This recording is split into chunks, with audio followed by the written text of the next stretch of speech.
시청자 여러분 안녕하십니까. 7월 10일 JTBC 아침엔을 시작합니다. 먼저 오늘 아침 주요 뉴스입니다. 밤사이 전국 곳곳에 강한 비가 쏟아졌습니다. 군산 어청도에는 시간당 140mm가 넘는 비가 쏟아졌고 오늘 새벽 충남 논산에선 한 오피스텔 지하 2층 승강기가 침수되면서 한 명이 숨졌습니다. 오늘도 강한 장맛비가 이어질 걸로 보입니다. 특히 대구 등 경북 지역엔 최고 120mm 이상 비가 내릴 걸로 예보됐습니다. 충청과 전북, 경북에는 산사태 위기경보 심각 단계가 내려졌습니다. 도이치모터스 주가 조작 사건의 공범이 내가 VIP에게 얘기를 하겠다며 임 전 사단장의 사퇴를 말리는 내용의 녹취를 JTBC가 확보했습니다. 윤석열 대통령은 어제 최상병 특검법에 다시 한번 거부권을 행사했고 야당은 탄핵 청문회를 열겠다고 맞섰습니다. 미국 바이든 대통령의 사퇴를 놓고 민주당이 의원총회까지 열었지만 결론을 내리지 못했습니다. 오늘 나토 정상회의가 열리는데 바이든 대통령의 건강이 시험대에 오를 걸로 보입니다. 밤새 강하게 쏟아진 비에 전국 곳곳에 하천이 넘치고 주민들이 고립되는 등 피해가 속출했습니다. 전북엔 시간당 140mm가 넘는 기록적인 폭우가 쏟아졌는데요. 정부는 중앙재난안전대책본부 대응 수위를 2단계로 올렸습니다. 먼저 오선민 기자가 밤사이 비 피해 상황 전해드립니다. 불어난 하천에 손전등을 든 소방대원이 다가갑니다. 물에 빠진 남성이 구조를 기다립니다. 다리 밑에 난간이잖아요. 그걸 붙잡고 계속 있었어요. 30분 사이에 물이 저렇게 불어난 거예요. 오늘 새벽 4시쯤 대전 서구 도마교 인근에서 물에 빠진 남성이 구조됐습니다. 폭우로 순식간에 하천 수위가 오르면서 미처 대피하지 못한 걸로 보입니다. 밤새 금강유역에는 많은 비가 내리면서 홍수 피해가 잇따랐습니다. 비닐하우스의 절반이 잠겼습니다. 토마토, 고추, 양파 등을 재배하는 비닐하우스 내부는 흙탕물에 뒤집혔습니다. 비는 새벽 1시쯤 퍼붓기 시작하더니 서너 시간 만에 성인 가슴 높이까지 차올랐습니다. 만경강이라는 데에서 큰 강이 빗물을 받아줘야 되는데 받아주지를 못하니까 여기 위에까지 차버리는 거예요. 오늘 자정부터 이 지역엔 255mm의 많은 비가 쏟아졌습니다. 새벽 4시쯤엔 전북 완주군의 하천이 범람해 주민 10여 명이 고립됐다는 신고도 들어왔습니다. 군산 어청도에는 시간당 146mm의 기록적 폭우가 쏟아졌습니다. 나토 회의 참석차 미국을 방문 중인 윤석열 대통령은 오늘 새벽 산사태 등 위험 지역에서 주민 대피를 신속히 실시하고 침수 우려 시설에 대해서는 사전 통제에 철저를 기할 것을 당부했습니다. JTBC 오선민입니다. 이렇게 밤사이 장맛비 충청과 남부지방에 집중됐습니다. 이 구역에 정체전선이 머물면서 좁은 구역에 비구름이 강한 비를 뿌려 피해를 키운 건데요. 지금은 어떤지 또 오늘 날씨는 어떨지 보도국의 이재승 기자에게 들어보겠습니다. 이재승 기자, 지금도 비가 강하게 내리는 곳이 있나요? 네, 지금 이 시각 비가 집중되는 곳은 경상도와 남해안입니다. 특히 오늘 새벽 호우주의보가 호우경보로 강화된 대구, 경북을 중심으로 시간당 30에서 50mm의 집중호우가 쏟아지고 있습니다. 이 비구름대는 어제 충남과 전라 서해안 지역에 있었는데 동쪽으로 이동하고 있는 겁니다. 때문에 서쪽 지역, 서해안 쪽으로는 서서히 빗줄기가 약해지고 있습니다. 이들 지역에는 이미 밤새 시간당 100mm가 넘는 폭우가 쏟아졌는데요. 이 정도면 말 그대로 앞이 보이지 않을 정도의 물벼락 수준의 비입니다. 시간당 강수로는 역대 최고 기록을 새로 썼습니다. 비가 워낙 많이 오다 보니 오늘 새벽에는 충남 논산의 한 오피스텔 지하 2층에서 엘리베이터 승강기가 침수되면서 남성 한 명이 숨지는 일도 발생했습니다. 네, 계속 비가 이어질 걸로 보이는데 오늘 날씨 어떻습니까? 네, 이 비구름대가 동쪽으로 이동하면서 충청권은 오늘 아침까지, 전라권은 오늘 오전까지 매우 강하고 많은 비가 내리겠습니다. 경상권은 낮까지 강한 비가 예보됐습니다. 앞으로 대구, 경북에는 최대 120mm의 폭우가 더 쏟아지고 전라북도에도 100mm가 넘게 비가 오는 곳이 있겠습니다. 이에 비해 서울 등 수도권은 흐린 가운데 5에서 40mm의 상대적으로 적은 양의 비가 오락가락 내리겠습니다. 내일은 장마가 소강 상태를 보이겠지만 곳에 따라 강한 소나기가 예보돼 있어 우산은 챙기시는 게 좋겠습니다. 네, 이미 많은 비가 내린 뒤 또 오는 비여서 추가 피해도 우려되는데요. 주의사항 전해주시죠. 네, 짧은 시간 동안 강한 비가 쏟아지는 만큼 맨홀이나 하천 주변에 가지 않는 게 안전합니다. 이 계속되는 장맛비로 충청과 경북, 전북은 산사태 위기경보 심각 단계가 내려졌습니다. 산사태를 감지하면 즉시 신고하고 대피 명령에 따라서 안전한 곳으로 이동하시기 바랍니다. 지금까지 보도국에서 전해드렸습니다. 평소 김건희 여사와의 친분을 과시했다고 알려진 도이치모터스 주가 조작 사건의 공범 이종호 씨가 최상병 사건 이후 한 변호사와 나눈 통화 녹취를 들려드리겠습니다. 이 씨는 절대 사표를 내지 마라. 내가 VIP한테 얘기를 하겠다면서 자신이 임성근 전 사단장의 사퇴를 말리고 있다고 주장했습니다. 여기에는 이 씨가 군 인사에 개입하는 듯한 정황도 담겨 있습니다. 김지아 기자입니다. JTBC가 보도한 임성근 전 사단장의 골프 모임 의혹 카톡에는 도이치모터스 주가 조작 공범 이종호 씨와 전 대통령 경호처 직원 출신 A 씨, 그리고 변호사 B 씨가 등장합니다. 변호사 B 씨는 지난해 최상병 사건 직후 임성근 전 사단장의 거취가 논란이 된 8월 9일 이 씨와 전화 통화를 합니다. 아, 선배님. 응. 그러고 보니까 일전에 응. 해병대 가기로 한 거 있었잖아요. 응. 아, 그 사단장 난리 났대요. 임성근이 네. 그러니까 말이야. 아니 그래서 그 임 사단장이 사표를 낸다 그래가지고 전화 왔더라고. 이어 통상 대통령을 의미하는 VIP를 거론합니다. 그래가지고 내가 절대 사표 내지 마라. 내가 VIP한테 얘기를 하겠다. 군 인사에 개입하려고 했던 정황에 대해서도 말합니다. 원래 그거 별 3개 달아주려고 했던 거잖아. 그러니까요. 그래가지고 그래서 이제 포항에 가서 임성근이 만나기로 했는데 이건 문제가 되니까 사표 낸다 그래가지고 내가 못 하겠거든. 이제 문자를 보낸 걸 나한테 포딩을 했더라고. 예. 그래서 내가 VIP한테 얘기할 테니까 사표 내지 마라. 왜 그러냐면 요번에 아마 내년쯤에 발표할 거거든. 해병대 별 4개 만들 거거든. 그러면서 임성근 전 사단장의 거취에 대한 대통령실의 개입 정황에 대해 한 번 더 말합니다. 그러니까요. 그건 근데 원래 이게 지금 떠오르는 게 위에서 그럼 지켜주려고 했다는 건가요, VIP? 그렇지. 그런데 이 언론이 이제 하네. JTBC 김지아입니다. 미국을 순방 중인 윤석열 대통령이 어제 최상병 특검법에 대해 다시 거부권을 행사했습니다. 경찰 수사로 실체적 진실과 책임 소재가 밝혀져서 더 이상 특검이 필요 없다는 건데 야당은 대국민 선전포고로 여기고 곧바로 규탄대회를 여는 등 강하게 반발했습니다. 국회 법사위는 윤 대통령의 탄핵 청문회를 열기로 하고 김건희 여사와 장모 최은순 씨를 증인으로 채택했습니다. 조민중 기자입니다. 윤석열 대통령이 최상병 특검법에 대해 제2요구권을 행사했습니다. 특검법이 야당 주도로 통과된 지 닷새 만입니다. 대통령실은 경찰 수사 결과로 실체적 진실과 책임 소재가 밝혀졌다고 설명했습니다. 야당은 대국민 선전포고로 규정하며 강하게 반발했습니다. 얼마나 큰 죄를 지었길래 해병대원 특검법을 2번이나 거부한 것입니까? 특검법 거부는 대통령 스스로 범인이라고 자백한 것입니다.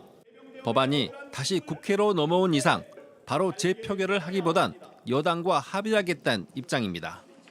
야당은 윤 대통령 탄핵 청문회로 맞섰습니다. 국회 법제사법위원회는 윤 대통령 탄핵 소추안 국민청원과 관련해 청문회를 열기로 하고 김건희 여사와 장모 최은순 씨를 증인으로 채택했습니다. 윤 대통령 탄핵 사유로 지목된 도이치모터스 주가 조작 의혹과 명품백 수수 사건의 당사자라는 겁니다. 국민의힘은 항의하며 집단 퇴장했습니다. 법조인도 많이 계신데 도이치모터스 사건 대통령의 탄핵 사유입니까? 그 결혼 전에? 국회는 오는 26일 김 여사 등을 불러 관련 의혹들을 집중 추궁할 계획입니다. 이와 관련해 법사위 여당 간사인 유상범 의원은 김 여사를 포함한 증인들이 원하지 않는다면 청문회에 나오지 않을 수 있다고 말했습니다. JTBC 조민주입니다. 어제 국민의힘 전당대회의 첫 TV 토론이 열렸습니다. 민생을 먼저 얘기하겠다던 후보들은 김 여사의 문자 논란과 한동훈 후보의 사천 의혹 등을 두고 진흙탕 공방을 이어갔습니다. 하예빈 기자입니다. 첫 주도권 토론부터 한동훈 후보는 원희룡 후보를 향해 자신에게 사과하라고 했습니다. JTBC 인터뷰에서 원 후보가 제기한 과거 총선 당시 한 후보가 공천을 친인척과 논의했다는 의혹을 언급한 겁니다. 누군지 말씀 못 하시겠고 근거가 없으시면 그냥 여기서 사과를 하십시오. 제가 사과를 할 기회를 드리겠습니다. 이거 관련한 기사가 200개 이상이 났습니다. 그런데 이제 여기서 비긴 걸로 하자? 원 후보는 다툼을 자제하라는 선관위 당부를 이유로 들며 즉답을 피했습니다. 할 말이 없어서 안 하는 게 아닙니다. 이 정도 하시죠. 저에 대해서 하신 그 비방 유지하십니까? 더 이상 언급을 안 하겠습니다. 명품백 수수 의혹 관련 김 여사 문자를 놓고도 공방이 벌어졌습니다. 윤상현 후보는 한 후보가 김 여사 문자에 답하지 않은 것에 대해 깔끔하게 사과하라고 재차 요구했습니다. 빨리 전당대 본연의 트랙으로 가기 위해서는 후보님께서 야 그래 내가 잘못했다. 문자에 대해서 내가 그 당시에 좀 어리석었다. 딱 한마디 하고 가는 게 오히려 낫지 않나요? 나경원 후보 역시 한 후보를 공격했습니다. 추가로 공개된 김 여사 문자 내용을 언급하면서 사과를 하겠다는 의지가 충분히 담긴 게 아니냐고 따져 물었습니다. 여사의 문자는 분명히 우리가 아무리 읽어봐도 이건 사과의 뜻이 있는 겁니다. 이거를 공적 사적이라고 이야기한다? 이해가 되지 않고요. 한 후보는 당시 김 여사가 사과할 의사가 없었던 걸로 파악하고 있고 현재도 사과하지 않고 있다고 맞받았습니다. JTBC 하혜빈입니다. 미국 민주당 하원이 바이든 대통령의 대선 후보 사퇴 문제를 놓고 의원총회까지 열었지만 결론을 내리지 못했습니다. 일단 사퇴 압박이 커지는 건 막았지만 오늘부터 열리는 나토 정상회의가 바이든 대통령에게 또 다른 시험대가 될 걸로 보입니다. 워싱턴 김필규 특파원입니다. 워싱턴의 민주당 전국위원회 건물에 민주당 하원 의원들이 모습을 드러냅니다. 대선 후보 교체 여부를 논의하기 위한 의원총회가 이곳에서 열렸습니다. 논의 내용이 새나가지 못하게 휴대전화도 모두 두고 들어갔습니다. 2시간여 회의를 마치고 나온 의원들은 대부분 바이든을 후보로 인정했지만 여전히 다른 목소리도 나왔습니다. He is a great man who's made a great contribution to the country, but he shouldn't leave a legacy that endangers us, that we surrender to a tyrant. 전날 바이든 대통령이 의원들에게 직접 서신을 보내 대선 완주 의지를 밝히면서 일단 사퇴 압박이 커지는 건 막은 모습입니다. Right now, President Biden is the nominee, and we support the Democratic nominee that will be Donald Trump. 이날 워싱턴에선 북대서양 조약기구 나토 75주년 정상회의가 사흘간의 일정으로 시작됐습니다. 이번 회의는 우크라이나 전쟁을 끝내고 재건을 논의하기 위한 중요한 순간에 열립니다. 각국 정상들과의 만찬과 회의가 예정된 바이든 대통령은 마지막 날 오후 기자회견에 나섭니다. 하지만 질문은 바이든 건강 문제에 집중되고 회의는 그의 체력에 대한 시험대가 될 거라고 현지 언론들은 전망했습니다. 워싱턴에서 JTBC 김필규입니다. 온라인에서 화제가 된 뉴스, 화제가 될 뉴스를 골라 전해드립니다. 아침엔 소셜픽입니다. 집단 성폭행 등의 혐의로 형을 마친 가수 정준영이 프랑스 리옹에서 목격됐습니다. 정준영과 대화한 제보자가 촬영한 영상을 보시죠. 프랑스 리옹의 한 클럽에서 시끄러운 음악 속에 정준영이 한 여성과 함께 서 있습니다. 두 사람 얼굴을 맞대고 서로 스킨십을 이어갑니다. 이 영상을 촬영한 제보자는 한국어를 배우고 있는데 한국어를 쓰는 정 씨 일행을 보고 반가운 마음에 대화를 나눴습니다. 그러던 중 다른 일행이 그가 한국에서 유명한 가수라고 말했고 그러자 버닝썬 게이트의 정준영이란 걸 알아챘다고 합니다. 이후 정준영과 소셜미디어로 대화를 나눴는데 정 씨는 스스로 보스턴에서 온 준 이렇게 소개합니다. 그러면서 나는 작곡가이자 작사가라면서 한식당을 열 거라고 말했습니다. 정준영이 프랑스에 있다는 사실이 알려진 뒤에 정 씨는 사람들에게 친구가 되어달라고 말했을 뿐인데 너무 실망스럽다. 이 말을 끝으로 소셜미디어 계정을 감췄습니다. 제보자는 폭력적인 말이 쏟아지는 게 걱정스럽다면서도 정준영의 근황을 알린 이유를 밝혔습니다. 그는 하나도 바뀌지 않았다면서 5년의 징역은 사람을 바꿀 수 없고 나는 그가 여전히 음악업계를 떠날 생각이 없다는 사실이 싫다고 했습니다. 정준영은 2016년 여성을 집단 성폭행하고 불법 촬영 영상을 유포한 혐의로 징역 5년을 받은 뒤 지난 3월 만기 출소했습니다. 전 축구 국가대표 박주호가 홍명보 감독의 선임 과정을 폭로하면서 대한축구협회가 법적 대응을 예고했습니다. 하지만 축구 팬들은 박주호를 지켜야 한다며 축협의 대응을 비판하고 있습니다. 지난 8일 박주호가 자신의 채널에서 홍 감독의 선임을 듣고 깜짝 놀라는 모습이 담긴 영상과 함께 협회의 주먹구구식 절차를 지적했습니다. 축구협회는 커다란 오해를 불렀다면서 즉각 유감의 뜻과 함께 법적 대응을 검토하겠다는 입장을 냈습니다. 언론에는 본인 채널의 이익을 위해 무리수를 둔 게 아니냐 다른 전력 강화위원회 언급이 나오기도 했는데요. 그러자 축구협회를 향한 비판 훨씬 거세졌습니다. 박주호 의원이 이 채널 그 영상 수익 얻으려고 지금 이거를 찍었다고 생각하고 있다면 이 사람 진짜 멍청한 사람입니다. 축구협회는 법적 대응 꼭 하세요. 저는 못 건다. 거는데 진짜로 이제 법정으로 가면은 본인들이 까발려질 것들이 많기 때문에 그렇게까지는 하지 못할 것 같고 약간 엄포성이다. 전력 강화위 내에서 박주호 위원을 무시하는 듯한 발언이 있었다고도 합니다. 아주 이렇게 불렀대요. 박주호 위원을. 어린 위원. 그렇게 불렀다고? 어린 위원. 온라인 커뮤니티 등엔 박주호를 축구 팬들이 나서서 지켜야 한다 이런 응원이 이어지고 있습니다. 파리올림픽을 앞두고 대한민국 선수단이 다 함께 모였습니다. 그런데 선수들이 손에 든 태극기가 화제가 됐는데요. 어제 서울 송파구에서 열린 파리 하계올림픽 결단식. 여기 참여한 선수들이 태극기를 쥐고 흔듭니다. 그런데 손에 든 태극기 자세히 보면요. 연예기획사 하이브가 올림픽 응원을 위해 성화봉을 연상시키는 형태로 제작한 응원봉입니다. 선수단의 500개를 포함해 총 5,000개를 만들었다고 하는데요.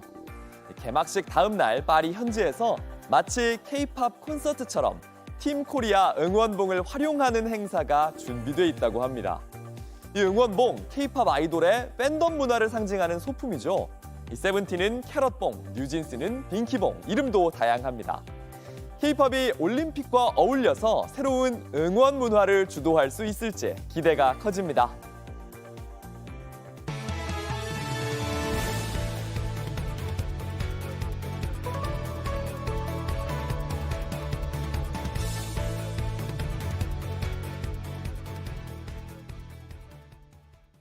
모 회사 하이브에게 업무상 배임 혐의로 고발당한 민희진 어도어 대표가 어젯밤 8시간의 경찰 조사를 마쳤습니다. 민 대표는 기자들에게 혐의를 부인하면서 추가로 제출할 증거 자료가 많다고도 했습니다. 오선민 기자입니다. 민희진 어도어 대표가 밝은 표정으로 경찰서를 빠져나옵니다.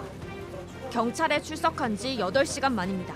제가 뭐 성격도 급하고 하고 싶은 말이 좀 많아가지고 오늘 저는 사실 중요한 얘기를 다 했고 사실대로 얘기해서 저는 속이 너무 후련하고 업무상 배임 혐의에 대해선 부인했습니다. 당연하죠. 무슨 이게 뭐 어떻게 그 배임일 수가 없는 일이라서 사실 제 입장에서는 이게 좀 코미디 같은 일이거든요. 사실대로 다 잘 말씀드렸어요. 추가로 제출할 증거 자료가 많다고도 했습니다. 어도어의 모회사인 하이브는 지난 4월 민 대표를 업무상 배임 혐의로 고발했습니다. 민 대표 주도로 경영권 탈취 계획이 수립됐고 구체적인 관련자 진술을 확보했다고 밝혔습니다. 이에 민 대표는 반박 기자회견을 열었습니다. 실적을 잘 내고 있는 주주들한테 도움이 되고 있는 계열사 사장을 이렇게 찍어 누르려고 하는 게 배임 아닌가. 내가 무슨 죄가 있나. 저는 일을 잘한 죄밖에 없다. 지분구조상 경영권 찬탈이 불가능하다고 했습니다. 하이브는 임시주총에서 민 대표를 해임하겠다는 계획을 내놨고 민 대표 측은 하이브의 의결권 행사를 막아달라며 가처분 신청을 냈습니다. 법원은 민 대표의 손을 들어줬고 이후 하이브와 민 대표의 불편한 동거가 이어지고 있는 상황입니다. JTBC 오선민입니다. 서울시청역 역주행 사고를 수사 중인 경찰이 가해 운전자가 브레이크 페달을 착각했을 가능성을 들여다보고 있습니다. 가해 운전자가 평소 몰던 버스의 브레이크 페달과 사고 차량의 엑셀 페달이 아주 비슷하다는 겁니다. 저희 취재진이 직접 확인해봤습니다. 김휘란 기자입니다. 시청역 역주행 사고를 낸 차모 씨는 40년 경력 버스기사입니다. 차 씨가 평소 몰던 것과 같은 기종의 버스를 확인해봤습니다. 브레이크와 엑셀 페달 모두 길쭉합니다. 아래가 바닥에 붙어 있고 위에서 힘을 줘 밟아야 하는 이른바 오르간 페달 형태입니다. 오른쪽 맨 가생이가 엑셀, 그다음에 가운데가 에어브레이크. 차씨가 사고 당시 운전했던 것과 구조가 같은 차와 비교해봤더니 엑셀 페달과 비슷합니다. 브레이크 페달은 가로로 넓적합니다. 경찰은 차씨가 몰던 버스의 브레이크와 사고 차량의 엑셀 모양이 외견상 아주 유사하다며 차씨가 착각했을 가능성도 조사하고 있다고 밝혔습니다. 실제로 사고 직후 버스 기사라고 자신을 소개한 사람은 급발진이 아니라 습관적인 오작동이라고 생각한다는 글을 온라인에 올리기도 했습니다. 지난해 18명의 사상자를 낸 수원역 환승센터 사고도 버스 기사의 페달 조작 실수가 원인이었습니다. 엑셀 페달을 브레이크로 착각한 겁니다. 차량과 관련하여서는 급발진, 결함 여부를 확인하기 위해 국과수에서 감정을 진행하고 있습니다. 경찰은 블랙박스의 내비게이션이 우회전을 안내하는 음성이 있지만 차씨가 세종대로 방향으로 직진했다고 밝혔습니다. 하지만 차씨는 1차 조사에서 직진이나 좌회전이 금지된 줄 몰랐다며 일방통행인지도 몰랐다고 진술했습니다. JTBC 김희란입니다. 한 40대 남자 배우가 음주운전을 하고 음주운전을 신고한 시민들을 때리고 욕설까지 한 혐의로 경찰 조사 중입니다. 이 배우는 시민들의 얼굴 사진을 찍으면서 보복을 하겠다고 협박하기도 했습니다. 김지윤 기자입니다. 서울 성동구의 한 아파트 지하 주차장입니다. 남성 2명이 술에 취한 남성이 도망가지 못하도록 붙잡고 있습니다.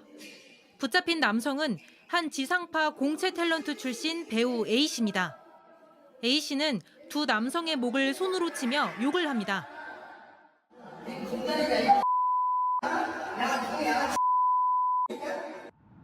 A씨는 지난 2일 새벽 서울 강남의 한 식당에서 술을 마신 뒤 성동구 집까지 만취 상태로 운전을 했습니다. 차선을 넘나드는 걸 보고 뒤쫓은 시민들이 경찰에 신고한 뒤 A씨를 막아서자 폭행을 시작했습니다. 좌측 깜빡이를 켜놓고 1, 2차선으로 이렇게 정상적이지 않게 계속 이렇게 비틀비틀 주행을 하더라고요. A씨의 혈중 알코올 농도는 면허 취소 수준이었습니다. A씨는 신고자들의 얼굴 사진을 찍으며 협박하기도 했습니다. 그래서 차 번호판이랑 저희 얼굴 계속 찍고 너네 이제 가만두지 않겠다 라든지 뭐 이제. 경찰은 A씨를 음주운전 혐의로 검찰에 넘기고 신고자들을 폭행한 혐의도 조사하고 있습니다. JTBC 김지윤입니다.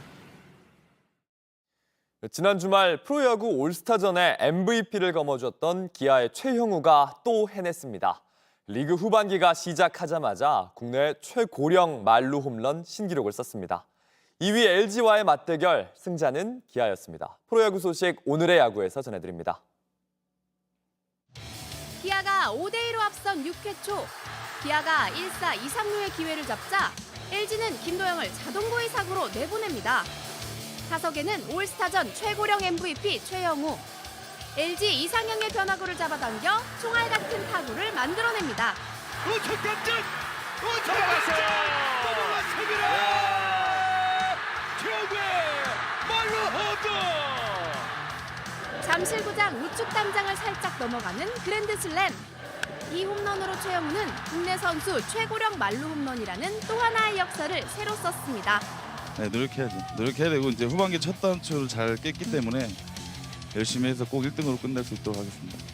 양팀 에이스가 맞붙은 후반기 첫 1, 2위 맞대결에서 기아의 방망이는 1회부터 폭발했습니다. 김도영의 2루타로 선취점을 뽑더니 최영우의 적시타로 한 점, 김선빈의 안타로 또 한 점을 뽑았는데요. 8회에는 나성범의 2루타로 2점을 추가했고 기아는 장단 17안타를 몰아쳐 LG를 11대 4로 꺾었습니다. 후반기 첫 승을 따내며 4연승을 달린 기아는 2위 LG와의 승차를 4게임 반차로 벌리고 선두 독주 채비를 마쳤습니다. 오늘의 야구였습니다. 수요일인 오늘은 오전까지 전국이 흐린 가운데 대부분 지역에서 돌풍과 천둥 번개를 동반한 많은 비가 내리겠습니다. 비는 저녁부터 차차 그칠 걸로 보입니다. 폭염특보가 발효 중인 제주도는 체감온도가 최고 33도 내외로 무덥겠고 모레까지 전국 대부분 지역에서 최고 체감온도가 31도 안팎으로 올라 더울 전망입니다. JTBC 아침엔을 마칩니다. 내일도 7시 반에 아침을 열겠습니다. 시청해주셔서 감사합니다.